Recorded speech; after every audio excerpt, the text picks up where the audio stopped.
GRBT group সিতে খালি 37টি পদ, অপরদিকে জিআরবিটি গ্রুপ বিতেও খালি রয়েছে 20টি পদ। সব মিলিয়ে খালি পদের সংখ্যা 63টি।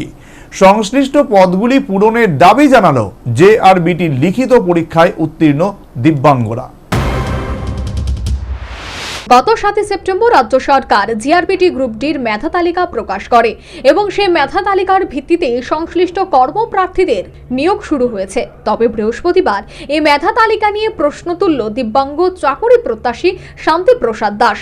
তার বক্তব্য, দিব্যাঙ্গদের কাট অফ মার্ক যা ছিল তা থেকে সে বেশি নম্বর পেয়েছে, কিন্তু তার কপালে চাকরি জোটেনি।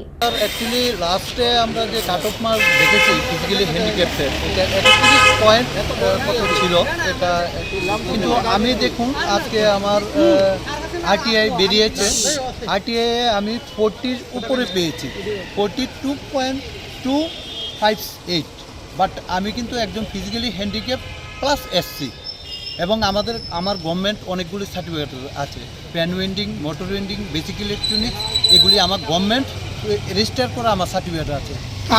আপনি কেন চাকরি পাননি, কেন এটা আমি কিছু বুঝতে পারছি না, কিন্তু আমার থেকে কম নাম্বার পেয়ে চাকরিতে এখন জয়েনিং করবে।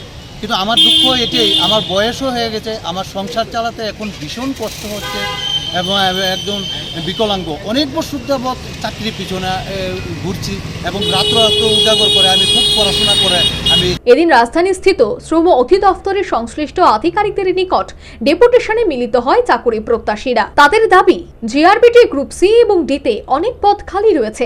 একই সাথে মেধা তালিকা প্রকাশের দাবি জানায় মুখ্যমন্ত্রীর নিকট। আমাদের যে সেপ্টেম্বর মাসের যে 7 তারিখ যে group D GRBT group D final merit list বের হয়েছিল, ওখানে 63টা পোস্ট এখনও ভ্যাকেন্ট রয়ে গেছে। এর মধ্যে 20টা পিএস ফিজিক্যালি হ্যান্ডিক্যাপ আর 43টা ইডাব্লিউএস রয়ে গেছে। এখন আমাদের দাবি যে টোটাল 63টা পোস্ট আমাদের দিব্যাঙ্গ ভাই বোনদের যাতে ভ্যাকেন্টগুলো পোস্ট দেওয়া হয়, প্লাস ওয়েটিং লিস্ট এই কারণে অনেকে গ্রুপ ডি চাকরিটা করবে না, খালি পরে রাখবে যাতে পোস্টগুলো ফিল আপ হয়। ওয়েটিং লিস্ট থাকলে নিচের থেকে ওইগুলো ফিল আপ হয়ে যাবে। আর আমি ত্রিপুরা সরকারের দৃষ্টি আকর্ষণ করে বলছি, এবং আমাদের রাজ্যের মাননীয় মুখ্যমন্ত্রী প্রফেসর ডক্টর মানিক শাহ, ওনার দৃষ্টি আকর্ষণ করে বলছি, আমাদের ত্রিপুরা রাজ্যের অনেক ডিপার্টমেন্টে আমাদের পিএইচের ক্যান্ডিডেটের পোস্ট অনেক রয়ে গেছে, ভ্যাকেন্ট রয়ে গেছে। এইগুলো যাতে স্ট্যাটার ড্রাইভের মাধ্যমে যাতে অতি সত্বর নিয়োগ করা হয়।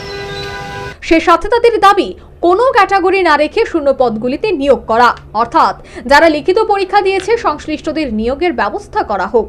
হ্যাঁ, গ্রুপ সিতে ফিজিক্যালি চ্যালেঞ্জের জন্য টোটাল 37টা পোস্ট এখনো ভ্যাকেন্সি রয়ে গেছে। গ্রুপ ডিতে টোটাল মানে 20, হ্যাঁ টোটাল 20টা পোস্ট এখনো খালি রয়ে গেছে। আমাদের দাবি, হ্যাঁ গ্রুপ সি এবং গ্রুপ ডিতে এসসি জেনারেল এসব ভাগ না করে যারা পিএসসির মধ্যে যারা লিখিত পরীক্ষা উত্তীর্ণ হয়েছে, তারপরে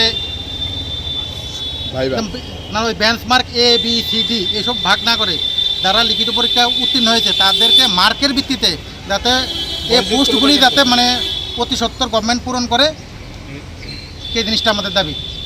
সে সাথে তাদের দাবি, জিআরবিটি গ্রুপ ডি দিব্যাঙ্গদের লিখিত পরীক্ষায় উত্তীর্ণ এবং মৌখিক পরীক্ষার ফলাফল জেরক্স কপির মাধ্যমে প্রকাশ করার। তাছাড়া ডিসিমলের হিসেব কিভাবে মৌখিক পরীক্ষার নাম্বার দেওয়া হয়েছে, প্রতিটি প্রশ্নের মান কত ধরা হয়েছে তা বুঝিয়ে বলার দাবি জানান। Bureau report, news vanguard.